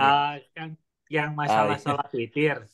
Ya. Jadi kan tadi kalau udah 8 tambah 3 ditutup itu lagi gitu. Hmm. Terus kalau Hmm. ternyata mau nambah jadi 20 sholat tahajud, ya sholat Hmm. sholat tarawihnya, Hmm. apakah itu di nggak perlu witir atau gimana itu Kang? Apa ininya boleh nggak kayak gitu Kang? Jadi witirnya duluan baru baru di apa tambahan yang kan 8 jadi 12 lagi gitu. Tapi witirnya udah di yang 8 ini gitu Kang. Iya. Itu aja. Jadi nyeling gitu ya. Nyeling Iya, misalnya iya, 8, kemudian sudah terus witir, tidur, iya, bangun, iya, sholat tahajud, kemudian lanjutkan sholat sholat taraweh kurang 12, iya, kemudian tidak usah witir lagi. Boleh, iya, boleh. Jadi gini, makanya kenapa sholat sholat malam itu dua dua dua rakaat. 2 rakaat artinya setiap 2 rakaat ya ya sudah. Makanya tadi contohnya kan witir ya. Kalau yang suka 5 ya 5 misalnya 2 2 1 atau 4 1 gitu. Atau misalnya 3 2 1 atau 3 langsung atau satu saja itu diperbolehkan. Ya Rasul mengatakan fal yaf'al, kerjakan. Jadi terkait dengan ibadah sunnah itu apa mampunya kita berapa. Jadi eh, kalau itu misalnya sah atau tidak misalnya karena harusnya 20 tapi ternyata Hmm. mengerjakannya cuma 8. Apakah saya jawabannya sah? Bahkan 2 rakaat pun sah. Oke, Rakaat ya. pun sah kan gitu ya. Sama witir. 1 rakaat pun sah witir gitu. Ya. Ngapain? Kan gitu ya. Jadi apa kemudian kamu nambah lagi karena tadi baru 8, kemudian khawatir tidak bangun, kemudian sholat witir. Ya. Iya. Kemudian dilanjut lagi tidak ada apa tidak ada aturan yang kemudian kalau seandainya yang 8 sebelum tidur, yang 12 sudah tidur ini tidak sah enggak. Jadi Oh, iya. jadi makanya apa ulama itu ada yang bahkan sholat disebutkan sholat malam ya bulan Ramadan itu ada 36 rakaat. Itu saya bayangkan itu mungkin gabungan antara sholat taraweh, sholat tahajud, kemudian ada juga yang bisa sholat tobat atau sholat apa gitu, kemudian sama witir. Ya. Itu kalau itu Oh, bisa bisa sangat banyak gitu, bisa sangat banyak dan itu tergantung kita diniatkannya. Apalagi kalau kita tahu bahwa bulan Ramadan itu bulan yang penuh magfirah. Sehingga kita bisa sholat tobat ketika itu. Kemudian kita bisa sholat hajat. Jadi kalau saya membiasakan di masjid ini, setiap malam Ahad itu kita bangun malam. Kemudian bareng-bareng. Biasanya apa malam minggu pertama itu sholat tahajud berjamaah. Kemudian malam minggu kedua biasanya sholat hajat berjamaah. Dan malam minggu terakhir biasanya sholat tasbih. Sholat tasbih. Dan itu bikin berjamaah. Ada yang mempertanyakan, itu bid'ah loh. Karena nggak pernah Rasulullah bikin berjamaah. Loh, Rasulullah pernah diikuti oleh sahabat dan tidak dilarang. Ketika Rasulullah sholat malam, kemudian ada sahabat ikut sholat. Tapi tidak dilarang. Itu menunjukkan bahwa sholat sholat tasbih atau sholat tahajud itu boleh berjamaah, tidak dilarang gitu. Ya, tidak ada asal kuat saja gitu ngikutin karena Rasulullah itu panjang gitu ya. Artinya di situ ke momen juga kita untuk bisa karena beda kalau berjamaah dengan sendiri-sendiri. Jadi ada momen di situ kita kemudian menyentuh jiwa orang-orang di situ, kemudian bagaimana mereka bertobat atau membiasakan misal sholat hajat, membiasakan sholat tasbih karena sholat tasbih itu keterangannya ya kalau bisa minimal seumur hidup pernah melaksanakan 1 kali sholat tasbih. Syukur kalau setahun sekali. Syukur kalau misalnya oke. sebulan sekali atau seminggu sekali. Jadi sholat tasbih. Jadi Oke. eh, jadi apa yang sunnah ini perbanyak, perbanyak. Apa yang kita sanggup untuk dilakukan maka lakukanlah. Malah yudrokokulluh la yudrokoku. Intinya apa-apa yang tidak bisa semuanya jangan jangan tinggalkan semuanya. Jadi jangan Iya. ditinggalkan semuanya. Jadi apa yang kita mampu lakukan. Ini yang Intinya, sunnah, ini sunnah-sunnah. jadi intinya yang penting sunnah itu kalau apalagi terutama pada di bulan suci Ramadan ini, yang penting kalau bisa diusahakan ngejar pahala sebanyak mungkin dengan sholat sunnah, Betul. walaupun caranya ternyata yang tadi Kang, walaupun ternyata karena takut nggak kesanggupan nambah, jadi kita boleh apa disambung kayak gitu ya Kang ya, itu Iya, kira-kira iya. gitu. Ini saya sesuai kemampuan, ya sesuai Iya. kemampuan kita, sesuai kemampuan kita. Jadi karena setiap 2 rakaat sebenarnya sudah putus. Setiap 2 rakaat Oh, kalau misalnya sholat tarawih itu sudah putus, sudah selesai kan. Jadi iya, berikutnya iya. berdiri lagi sholat. Begitu salam kan sholat itu kan diawali dengan takbiratul ihram, diakhiri dengan salam. Begitu dua Iya. rakaat salam berarti sebenarnya itu sudah tersendiri. Jadi kalau kemudian kita mutus nih, ada perluan nih, baru 4 rakaat nih, udah keluar ya. Nanti dilanjutkan lagi boleh, Oke, oke. boleh. Oh iya, ya baik ya, Tidak gitu. masalah. Iya. Makasih banyak itu Kang Siap, Ikam. siap. Ya, Maka. Assalamualaikum warahmatullahi wabarakatuh. Waalaikumsalam warahmatullahi wabarakatuh. Waalaikumsalam. Kembali ada pertanyaan dari Kang Iwan ya mengenai kok nggak bisa sama gitu ya mulainya di setiap wilayah gitu untuk saum gitu. Hmm. Dan itu tadi saya sudah sampaikan. Kalau ngikuti dalilnya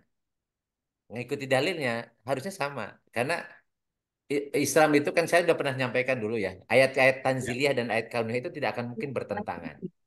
Jadi ya, ayat-ayat yang Allah turunkan atau syariat ya, yang tanziliyah baik Al-Quran atau As-Sunnah tidak mungkin bertentangan dengan ayat-ayat kauniyah yaitu fenomena atau sunatullah di alam. Tidak mungkin. Jadi dulu memang waktu pengetahuan tentang bumi, tentang matahari, tentang bulan itu dulu belum diketahui pada saat 14 abad silam. Ketika kemudian ada Quraib berkunjung ke apa ke Syam ya, kemudian beliau kemudian ikut ikut rukyatnya penduduk sana ya. Ketika ditanya boleh ke Madinah, ditanya Ibnu Umar ya, Ibnu Umar ditanya yang hadis yang diriwayatkan oleh Quraib itu. Jadi berdasarkan matlak masing-masing karena dulu itu ya alat komunikasi terbatas, bulan itu juga faktanya bulan itu seperti apa? Apakah setiap wilayah punya bulan sendiri-sendiri? Ya kelihatan di sana tidak, yang di sini belum kelihatan gitu. Itu masih belum jelas karena pengetahuan pada situ sangat terbatas. Nah, beda dengan sekarang. Sekarang itu bahkan lebih presisi. Mestinya hisab itu bekerja sama dengan ru'yat itu menentukan di mana kira-kira di permukaan bumi ini, di titik mana bahwa hilal itu terlihat dengan jelas. Umat Islam itu mewakilkan kepada orang yang menurut hisab di tempat itu besar kemungkinan terlihat gitu. Jadi jangan dipaksakan di Indonesia itu belum mungkin nggak bukan terlihat masih di bawah 3 derajat. Ya jangan dipaksakan untuk dilihat dan bakalan kelihatan gitu. Kan kita juga ngerti tentang hisab. Oh, makanya apa? Hisab itu dipakai sama kita. Bahkan ketika kita sholat, sholat itu tidak pernah kita ru'yat, tidak pernah lihat matahari. Padahal hukum asalnya ya waktu sholat itu dengan matahari. Ketika waktu sholat duhur, ketika matahari tergelincir. Tapi faktanya kita sekarang ini lihat jam. Jam itu hisab, dari hisab. Tapi karena presisi benar kan? Demikian pula tentang ru'yat hilal. Mestinya juga ya dengan presisi itu kemudian tetap hukumnya kita ru'yat lihat, tetapi dengan alat bantu tadi hisab itu kita bisa menentukan di titik mana. Kemudian bisa secara langsung seperti Piala Dunia bisa dirikan sehingga seluruh umat Islam di seluruh penjuru dunia umat Muhammad itu melaksanakan titah Rasul sumu liruyati wa aftiru liruyati. Berpuasalah kalian umat Muhammad ayuhal mukminun gitu ya. Ya minal masyariqil ardi ila magharibiha ya dari masyrik sampai maghrib gitu ya dengan melihat hilal. Nah, sekarang itu kan yang membuat berbeda itu karena setiap negara punya kebijakan sendiri, harus melihat sendiri, dipaksakan kalau tidak kelihatan digenapkan 30 hari. Akibatnya harinya bisa berbeda. Dari dulu sampai sekarang mestinya Jumat itu kita sholat Jumat 4 jam sebelum Arab Saudi. Tapi begitu sholat Idul Adha, kita Arab Saudi duluan, baru kita hari kemudian. Ini aneh, aneh. Jadi ada kontradiksi. Kenapa? Karena sejak kapan umat Muhammad itu di kota-kota berdasarkan wilayah, berdasarkan negaranya. Bukankah hukum syari itu harus mengikutinya, mengikuti dalil, bukan mengikuti kebijakan pemerintah setempat. Ini yang jadi masalah, gitu. Jadi sampai kapanpun kalau kebijakannya tetap itu harus ada sidang isbat masing-masing negara, ya nggak bakalan beres, nggak bakalan bareng gitu. Ya, itu jadi sebenarnya kalau seandainya mengikuti dalilnya, mengikuti faktanya, kita ini akan bareng sebagaimana kita sholat Jumat mesti kita duluan karena kita di sebelah timur, baru Arab Saudi belakangan karena di sebelah barat, gitu ya. Ya demikian pula puasa, mestinya kita duluan 4 jam berikutnya baru pagi untuk wilayah Timur Tengah, kan gitu pada hari yang sama. Demikian pula Idul Adha, Idul Fitri, Idul Adha. Jadi nggak seperti sekarang. Kan bingung sendiri gitu kan. Ya, ya sudah ya. Mudah-mudahan kita menggunakan akal berpikir ya. Ya kira-kira yang harusnya seperti apa. Nggak ada syariat itu mengikuti kebijakan pemerintah nggak ada. Jadi syariat itu mengikuti dalil, mengikuti contoh dari Rasulullah SAW. Walau alam bisawab itu Baik, jawaban Ustaz. saya ya. Jadi walaupun Ada kita lagi pengen pertanyaan? bersatu susah. Masih ada waktu kira-kira 5 menit lagi Mangga silakan. dari Kang Taufik, Om Imam, atau siapa? Ibad Ibu-ibunya pada ini. Insya Allah ya. atau ibu-ibu? Eh, Ibu-ibu nih mendengar nih, ya. udah cucurak kemarin yang cucurak ya. Jadi ada yang nanya, cucurak itu syariat atau bukan? Enggak. Jadi bukan bukan bukan cucurak, bukan syariat. Jadi ini uruf ya. Uruf itu kebiasaan. Jadi saya ingin mengklirkan karena banyak orang sekarang ini sering sering ujung-ujungnya mana dalilnya, mana contohnya dari Rasul gitu ya. Jadi kita Ustadz, harus paham. cucurak dan ziarah kubur, Ustadz. Ziarah Ya, kubur juga. jadi cucurak itu bukan hukum syara, tetapi uruf. Uruf itu sesuatu yang tidak diperintahkan, tidak dilarang, tadi tidak bertentangan. Tidak dipertentangan dengan syariat, itu uruf. Atau disebut dengan bisa dengan kata bil ma'ruf, yang umumnya, yang layaknya, yang pantasnya. Contoh misalnya kayak misalnya orang Sunda itu kalau kalau hormat sama orang tua itu dengan cium tangan. Rasulullah tidak pernah nyontohkan cium tangan. Tapi apakah boleh menghormati orang tua dengan cium tangan? Jawabannya boleh. Ya, nah, kan tidak contoh Rasulullah. Yang tidak dicontohkan Rasul itu banyak. Rasul itu tidak pernah ngomong bahasa Indonesia. Rasulullah itu tidak pernah pakai kopiah. Rasulullah itu tidak pernah pakai handphone. Rasulullah itu tidak pernah banyak itu banyak. Bahkan kemudian tadi apa eh, menyebut punten macam-macam. Tapi Rasulullah mencontohkan sopan santun. Nah, sopan santun ala Arab dengan sopan santun ala Sunda bisa berbeda. Itu nggak ada masalah karena intinya adalah sopan santunnya, bukan bagaimana apa yang diucapkan atau apa yang dia gerakan, praktekkan. Itulah yang disebut dengan bil ma'ruf, umumnya gitu ya.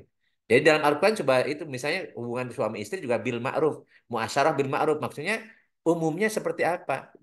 Justru kalau dulu alat transportasi bukan kebutuhan pokok, tapi sekarang itu bisa jadi apa handphone kuota itu bisa jadi menjadi kebutuhan pokok atau apa alat transportasi ongkos gitu itu bisa jadi kebutuhan pokok karena kalau tinggal kita di Bogor nggak bisa kemana-mana nggak bisa komunikasi dengan siapa-siapa kalau tidak ada kuota di handphonenya dan tidak ada ongkos untuk naik kendaraan tidak bisa kemana-mana gitu kan itu namanya bil ma'ruf walaupun tidak dicontohkan oleh Rasul gitu ya jadi yang seperti ini kayak cucurak gitu ya. Ya jangan diperdebatkan ini bahwa ini enggak contoh atau tidak contoh kan Rasulullah. Karena intinya adalah makan bersama, syukuran dan saling minta maaf.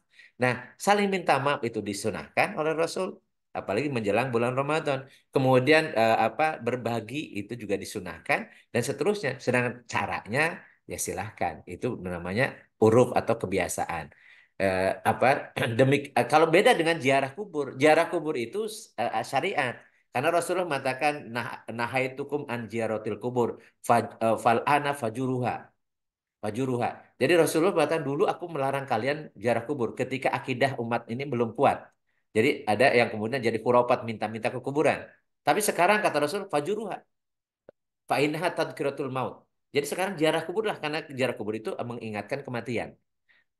Jadi ziarah kubur itu disunahkan, ya, disyariatkan oleh Rasul, diperintahkan, ya, diperintahkan. Tetapi tidak tidak khurafat, tidak minta, ya, tidak tidak menjadikan kuburan itu sebagai Tuhan selain Allah, ya. Jadi dianggap ini orang suci kemudian meminta ke kuburan nggak boleh. Jadi itu bagian dari kemusyrikan gitu ya. Jadi dan ziarah kubur kepada kuburan siapa saja. Lalu bagaimana kalau ziarah kubur ke kuburan orang tua? Itu bagian dari jadi etika, bagian dari uruf ya. Jadi uruf bagaimana orang mencintai orang tuanya. Ketika orang tuanya sudah meninggal, apa yang dia ekspresikan bentuk kecintaannya? Melihat kuburannya, membersihkan kuburannya, mengirimkan doa. Kan doa bisa di mana saja, iya. Tetapi menurut uruf orang orang Timur, kalau dia mendoakan hanya mendoakan doang, tapi tidak pernah nengok kuburannya, bahkan lupa kuburan orang tuanya di mana, itu menandakan ini. Jadi dia ingat warisannya, tapi tidak ingat orang yang mewarisinya. Jadi sebutnya ini anak yang tidak anak yang tidak tahu diri, anak yang tidak berbakti, kecuali ada udzur syar'i karena sangat jauh, karena kuburannya juga nggak tahu di mana dan seterusnya gitu. Tapi hendaklah ketika kemudian eh, kita masih apalagi kemudian di kampung halaman kita, di situ ada kerabat kita, karena di antara bakti anak kepada orang tua ketika orang tua sudah meninggal adalah sambungkan lagi silaturahminya ke kerabat-kerabatnya, sambungkan lagi hubungan-hubungan baik dengan teman-teman orang tua kita, atau tadi berbuat atau beramal soleh dengan menyertakan orang tua yang yang sudah meninggal. Insya Allah itu bagian dari birrul walidain, bakti orang tua, bakti kepada orang tua dari seorang anak ketika orang tua sudah meninggal. Jadi dilanjutkan kebiasaan-kebiasaan baik mereka gitu. Dan diantaranya juga bisa kita menjari kuburannya dan kemudian bisa membersihkan kuburannya. Sehingga orang manusia itu saking mulianya manusia sampai sudah meninggal pun kuburannya itu tetap harus dipelihara, kuburannya itu juga jangan sampai diinjak-injak, diinjak-injak. Jadi ada etika masuk ke kuburan ya, bahkan mengucapkan salam. Itu salah satu ucapan salam yang tidak boleh ditunggu jawaban. Itu mengucapkan salam kepada ahlal kubur ya. Jadi assalamualaikum ya ahlal kubur, jangan ditunggu jawaban. Kalau ditunggu jawabannya bahaya. Ya. Sama dengan salam ketika sholat. Jadi ada dua salam yang tidak perlu dijawab dan jangan ditunggu jawaban. Ketika salam sholat, assalamualaikum, assalamualaikum, dan atau salam kepada ahli kubur. Jadi itu, tapi itu bagian dari etika. Jadi akhlak seseorang ketika dia datang ke kuburan. Saking mulianya manusia, tidak boleh nongkrong, apalagi kemudian apa buang hajat di situ di kuburan dan seterusnya. Itu tidak diperbolehkan. Jadi ada etika tersendiri, termasuk kepada kuburan orang tua kita. Walau alam bisawab, mudah-mudahan apa bisa kita fahami semua Belum dan aman, Bapak. ya, intinya kita berusaha untuk kemudian istiqomah ya, ya diprotes udah ya. Jadi Oke, apa Ustadz. ya ya itu udah. Jadi Saya kira sudah mudah-mudahan kita lewat. semua diberikan Hmm. kesehatan ya. Amin, amin, amin. Tadi juga eh, Ustadz Imam juga bilang mudah-mudahan kajian malam ini bisa membuat kita saum mulainya bareng, Idul Fitri juga Iya, bareng kan. Ya. iya penginnya ya. Tapi kalau ataupun Nah, terus misalnya kalau berbeda. mau bisa bareng nih Senin apa Selasa nih? eh git- Gini kalau saya biasanya nih, kalau misalnya di Indonesia dari menurut menurut hisab itu belum mungkin dilihat. Maka saya skip biasanya saya tidak mencari beritahu di mana yang sudah dilihat di Indonesia karena menurut perhitungannya nggak mungkin kelihatan gitu ya. Tetapi Hmm. tapi kan umat Muhammad itu ada di India, ada di Pakistan, ada di Bangladesh, ada di Iran, di Irak, ada di Suriah, ada di Aljazair, ada di Mesir, Hmm. ada Arab Saudi, ada macam-macam. Ya nunggu aja. Kan Iya, umat iya. Muhammad. Iya kan? Makanya saya biasanya mencari tahu dulu. Karena kan bisanya di kita biasanya kan jam sekitar jam 6 ya, tenggelam matahari. Nanti kan makin ke barat makin makin berikutnya kan. Mungkin di kita sudah jam 11, jam jam 12 ya bisa jadi baru kelihatan. Kita dapat berita dari Mesir, kita berita berita Arab Saudi. Ya kan puasanya besok. Jadi kita bisa bersiap bisa sahur gitu ya. Kalau Muhammadiyah kan memang berdasarkan sudah ada atau tidak. Walaupun tidak terlihat karena Muhammadiyah itu mutlak menggunakan hisab kan. Ya. Tapi kita bisa jadi menggunakan ru'yah, tetapi ru'yah dengan alat bantunya hisab. Jadi kalau memang di Indonesia belum kelihatan, jangan dipaksa dilihat. Sesuatu yang belum mungkin kelihatan, kenapa dipaksa dilihat kan gitu? Ya pasti tidak akan kelihatan. Tetapi kan di titik yang lain menurut hisab di mana kira-kira? Kan ini orang Islam itu kan pinter-pinter, pinter-pinter dan bisa ditayangkan langsung. Ternyata menurut hisab sudah di atas 3 derajat di wilayah yang terlewati lintasan itu di wilayah misalnya wilayah Mesir oh ya atau wilayah apa, Arab Saudi dan seterusnya maka begitu kemudian mereka melihat kelihatan dapat berita ke dia karena sekarang berita kemarin Mas Imam dari Arab itu settingan terus bisa langsung gitu ya bisa bisa apa langsung komunikasi pada waktu yang sama gitu kan walaupun beda 4 jam, tapi ternyata kemudian bisa sampai pada waktu yang sama gitu. Kan kita bisa punya waktu untuk berbuka, untuk sahur maksud saya, untuk niat gitu ya. Itu yang saya lakukan biasanya udah. Tapi kalau seandainya nih, saya mah nggak terbiasa, saya ngikut pemerintah saja misalnya, supaya nggak usah diperdebatkan. Karena hukum syari itu mengikat orang yang mengadopsinya. Jadi kalau mengadopsinya ini rukyat lokal ya, rukyat lokal, maka ya hukum syara bagi dia yang mengambil pendapat rukyat lokal. Jadi ya karena Indonesia belum belum belum terlihat, maka saya puasanya digenapkan misalnya Sa'bannya 30 hari. Ya monggo. Ya. Ya, monggo itu sesuai dengan keyakinan dia. Yang intinya sih membuat Baik. hatinya tenang nggak gitu loh.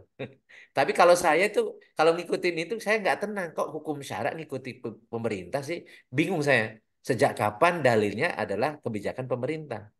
Karena hukum syara itu ngikutinya apa yang Rasulullah contohkan. Apa yang dibawa oleh Rasul dan Rasul nyuruhnya berpuasa untuk umat Muhammad, umat beliau. umat beliau itu bukan hanya di Indonesia doang. Umat beliau itu dari tadi saya katakan dari Maroke sampai Maroko, min masyarikil ardi ila magharibiha. Dari mulai timurnya bumi ini sampai ke baratnya bumi itu dari masyrik ke maghrib gitu. Ya udah ditunggu aja siapa aja di antara umat Muhammad yang melihat yaitu mengikat kita karena kita bagian dari umat Muhammad gitu. Jadi kalau saya seperti itu karena makanya sejak dulu ya seperti itu ngikutnya rukyat global. Ya karena bumi itu satu dan ketika apa bulan terbit itu untuk seluruh permukaan bumi. Cuma masalahnya kelihatan atau tidak kelihatan saja. Makanya kalau Muhammadiyah simpel, kalau sudah wujudul hilal udah masuk gitu. Ya, katanya hari Senin mulainya udah gitu. Jadi bukan inting kolul mazhab bukan pindah mazhab bukan atau pindah organisasi nggak ada hubungannya. Eh, NU Muhammadiyah karena kita ngikuti syariat itu bukan ngikuti syariat NU, bukan ngikuti syariat Muhammadiyah, bukan ngikuti syariat Persis bukan, kita ngikuti syariat Rasul semuanya. Cuma di situ ada khilafiyah, ada perbedaan pendapat. Ya monggo yang menurut kita paling kuat yang mana gitu. Ya. Mudah-mudahan Baik sih Ustadz. mudah-mudahan sih barang ya, tapi kalau kamu tidak barang ya pastabikul khairat ya. Berprasangka baik dengan sesama muslim dan berlomba-lomba untuk melaksanakan kebaikan. Tidak perlu banyak perdebatan apalagi kemudian berakibat kepada perpecahan. Ya kita jauhi sama sekali lah Amin, perpecahan-perpecahan amin, seperti itu. amin. Baik kita Baik akhiri Ustadz, Ustaz, bisa dan mohon diakhiri maaf ya sambil saya mengakhiri pengajian sementara. Kita iya akan lanjutkan setelah bulan Syawal ya. Ramadan. Sawal iya Ya, insya setelah Allah. Ramadan pasti. Iya, saya Insya juga Allah. mohon mohon maaf karena yang paling banyak ngomongan saya. Pasti banyak Hmm, ngomong, kalau banyak ngomong banyak kata yang terucap dan kata hmm, Allah ini wa ma yalfidu min hmm, qaulin illa ladaihi raqibun atid. Tidak ada satupun kata yang keluar dari mulut kecuali di situ ada raqib dan atid. Jadi pasti saya yang banyak ditanya tentang jumlah kata yang saya keluarkan dari mulut saya ketika berinteraksi dengan teman-teman sekalian karena saya yang ngomong terus gitu ya. Mudah-mudahan perkataan saya perkataan yang baik dan perkataan yang bermanfaat menjadi ilmu yang berkah, ilmu yang bermanfaat sehingga mudah-mudahan itu Amin, menjadi amin, ya justru Rabbal jadi Alamin. kata-kata saya menjadi peringan Amin, hisab saya mudah-mudahan ya. amin, Dan amin, amin. saya sampaikan ini karena Allah dan oleh karena kalau ada salah-salah kadang-kadang juga menyinggung apa perasaan walaupun mungkin tidak niat untuk nyinggung, saya mohon maaf lahir batin ya insya Allah nanti kita ketemu lagi setelah apa ibadah Ramadan dan kemudian setelah Syawal nanti kita komunikasikan lagi. Dan juga saya tentunya memaafkan semua kesalahan teman-teman sekalian karena ini teman-teman soleh-soleha ini di mata saya itu nggak ada yang berbuat salah ke saya. Jadi insya Allah sebelum sebelum Oh, sebelum Masya minta pun Allah, Masya Allah. udah saya maafkan lah insya Allah bersih ya Amin. Ya bersih Allah. Amin, ya amin, insya Allah. amin, amin, ya Allah, Amin, amin, amin, Baik, amin. Amin, kita amin, akhiri ya dengan Rabbal doa kepada Alamin. Allah. Mudah-mudahan Allah mengampuni kesalahan kita, menerima amal ibadah kita, memberikan kesehatan panjang usia sampai menunaikan ibadah saum Ramadan itu dengan sebaik-baiknya. Dan mudah-mudahan kita semua ini orang-orang yang husnul khotimah. Allahumma salli wa sallim wa barik ala sayyidina wa habibina wa karimina wa dhuhrina wa lana Muhammad wa sallim wa amin, radiyallahu tabarak wa ta'ala an kulli sahabati rasulillahi ajma'in. Amin ya amin, rabbal alamin. Allahumma anfa'na bima 'allamtana wa 'allimna ma yanfa'una wa zidna ilman nafi'an. Allahumma amin, yassir lana umurana kullaha wa la tu'assir alaina. Allahumma hasil maqasidana. amin, Rabbana la tuzigh qulubana ba'da idh hadaitana wa hab lana min amin, ladunka rahmatan innaka antal wahhab. amin, Allahumma barik lana fi sya'bana wa baligna rabbana wa hasil maqasidana. amin, Rabbana taqabbal minna innaka antas sami'ud du'a wa tub alaina innaka antat tawwabur rahim. amin, Rabbana atina fid dunya hasanah wa fil amin, akhirati hasanah wa qina adzabannar wa adkhilna jannata ma'al abrar. Ya Azizu ya Ghafaru ya Rabbal alamin wa sallallahu ala sayyidina Muhammadin wa ala alihi wa sahbihi wa barik wasallim. Subhanakallahumma wa bihamdika asyhadu alla ilaha illa anta astaghfiruka wa atubu ilaik. Subhana rabbika rabbil izzati amma yasifun.